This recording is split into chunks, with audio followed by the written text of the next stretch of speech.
अस्सलामुअलैकुम। अज ही असी पहुंचे हैं नवी साइड ते स्प्रे वाले मंगाए ने ते माशाअल्लाह दोस्तों वेख सकते हैं 6 बोतलों ने ड्रम दे विच मिक्स करन लगे हैं।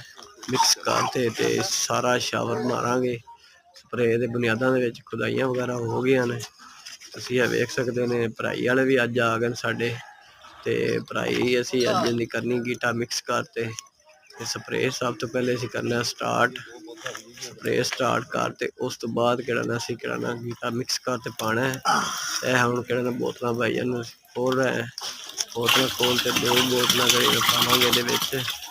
ड्रम हो जाएगा पूरा। ड्रम भरते स्प्रे असी करा शुरू। ड्रम के 2 बोतल खोल दी ने। दूसरी बोतल भाई खोलन लगा है।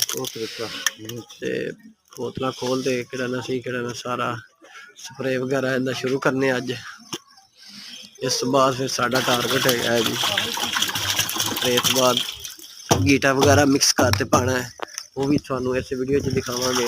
माशाअल्लाह नवी साइड है 22 मरले की स्प्रे भाई ने शुरू कर लिया। मैं वीडियो बना रहा अपने कैमरे तो उस टाइम मैं वीडियो रिकॉर्ड नहीं किया क्योंकि मैं वीडियो भेजनी सी सारिया दोस्त ने रिकॉर्डिंग मैं इस वास्ते नहीं की थी। सारी वीडियो शीडियो बनाइया ने वीडियो बना के मैं सारे जो क्लिप भेजने भेज दिते ने।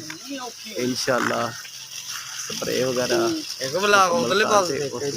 अज पाना गीटा मिक्स करते वो भी तुहानू इस वीडियो दिखाने हैं। बहुत तो अज का साडा टारगेट हैगा सी गीटा मिक्स करते पाना और स्प्रे करना। अज की वीडियो साडी स्प्रे के मुतलक और गीटा मिक्स करते पाना और इस बाद सानू दिखाना दोस्तों बुनियादा असी गीटा कितना पाना है। अज भी इस वीडियो दिखावे।